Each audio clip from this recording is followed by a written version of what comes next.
Gangster Lawrence Bishnoi की Patiala court में पेशी। बता दें आपको कि एनआईए ने लॉरेंस के 7 दिनों की पुलिस रिमांड की मांग की है। जज ने स्पेशल एनआईए कोर्ट में ट्रांसफर किया है केस। इसके साथ ही अब थोड़ी देर में एनआईए कोर्ट में सुनवाई भी होनी है।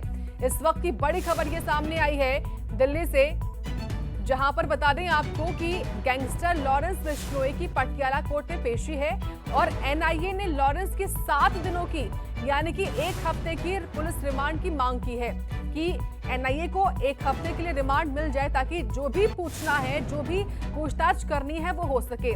और वहीं जज ने स्पेशल एनआईए कोर्ट में इस केस को भी ट्रांसफर किया है, तो थोड़ी देर में एनआईए कोर्ट में सुनवाई होगी।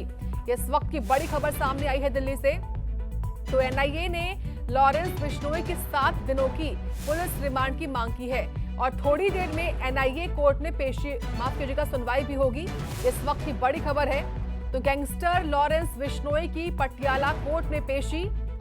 इसी खबर पर और अधिक जानकारी के साथ रुक करते सीधे दिल्ली का ही, जहां से सहयोगी विनय सिंह लाइव जुड़ चुके हैं हमारे साथ। विनय, क्या जानकारी मिल पा रही है आपको? खबर है कि एनआईए 7 दिनों की रिमांड चाहती है। बिल्कुल, एनआईए की टीम लॉरेंस बिश्नोई को लेकर दिल्ली के पटियाला हाउस कोर्ट पहुंची है और पटियाला हाउस कोर्ट में अभी जब थोड़ी देर पहले ही जज के सामने पेश किया गया तो जज ने कहा कि चूंकि ये एनआईए का मामला है इसलिए एनआईए की जो बेंच है वही इसको सुनेगी, इसलिए जो मामला है एनआईए कोर्ट को रेफर कर दिया गया है। अभी फिलहाल 1 हफ्ते की रिमांड एनआईए चाहती है लॉरेंस बिश्नोई की। अब चूंकि एनआईए कोर्ट में अब से थोड़ी ही देर में मामले पर सुनवाई शुरू होगी तो एनआईए कोर्ट में देखना है कि जो 7 दिनों की रिमांड की मांग की है एनआईए ने, क्या वो मिलती है या नहीं, क्योंकि लॉरेंस बिश्नोई को लेकर एनआईए और सिर्फ लॉरेंस बिश्नोई को लेकर ही नहीं बल्कि देश के कई गैंगस्टर को लेकर एनआईए जांच कर रही है, क्योंकि एनआईए को इस तरह के इनपुट मिल रहे हैं कि जो गैंगस्टर हैं उनके जो टेररिस्ट हैं, देश के आतंकवादी हैं, उनसे संबंध है, टेरर फंडिंग के आरोप इन गैंगस्टर्स पर लग रहे हैं और उसी के तहत एनआईए भी जांच कर रही है।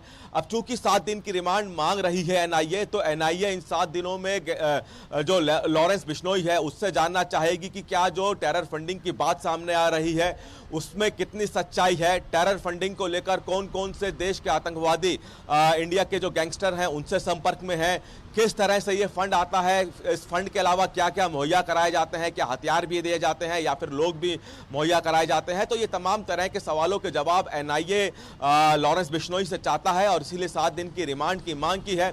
अब से थोड़ी देर में जब सुनवाई शुरू होगी तो देखना होगा कि क्या जो एनआईए 7 दिन की रिमांड मांग रहा है क्या वो मिलती है और क्या 7 दिन की ही रिमांड पे भेजा जाता है या फिर इससे कम की रिमांड पे भेजा जाता है, ये कोर्ट पर निर्भर करेगा। लेकिन अब थोड़ा इंतजार करना होगा जब से थोड़ी देर में लॉरेंस बिश्नोई को लेकर एनआईए की कोर्ट में सुनवाई शुरू होगी। जी, साथ ही विनय, जज ने स्पेशल एनआईए कोर्ट में केस को ट्रांसफर भी किया है, ये क्या जानकारी है इसके बारे में?